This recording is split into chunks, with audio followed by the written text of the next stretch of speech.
గోనె రవలి సార్. మా ఆయన పేరు రాజు, శ్రీరాములపల్లి. ఆయన డ్రైవింగ్ చేస్తాడు. ఇంట్లో ఇబ్బంది పరిస్థితితో ఈ చిల్లరకి ఇబ్బంది అవుతుందని ముగ్గురు నేర్చుకోవడానికి వచ్చిన. బెనిఫిట్ ఉంటుందని, కానీ బెనిఫిట్ అనేది లేకుండా అయిపోతుంది. ఎంత నేసినా అంతే గిట్టుబాటు అవుతుంది కానీ పెరగడం లేదు. మాకు కొంచెం సహకారం చేసి కొంచెం కూలీ పెరిగేటట్టు చేయండి సార్.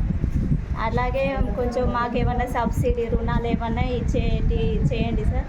ఇక చెప్పాలంటే ఇక అందరికంటే ఇక వ్యవసాయం ఉన్నోళ్ళు, భూములు అన్నీ ఉన్నోళ్ళు డెవలప్ అవుతున్నారు. లేని వాళ్ళే కదా చేసుకున్న వారికే తింటున్నారు. తర్వాత ఖాళీగా ఇక చేసుకున్నప్పుడే తినుడు, తర్వాత ఇక చేతగానప్పుడు ఎవరు తెచ్చిపెట్టేటోళ్ళు లేదు కదా సార్.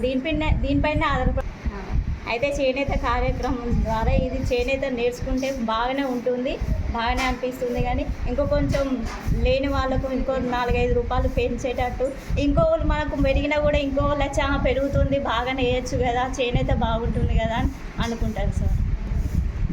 ఇచ్చేదందుకైనా మాకు దీంట్లో ఏమన్నా డబ్బులు ఎక్కువ వచ్చేటట్టయినా, పింఛన్ వచ్చేటట్టు అయితే కంపల్సరీ చేయాలి సార్.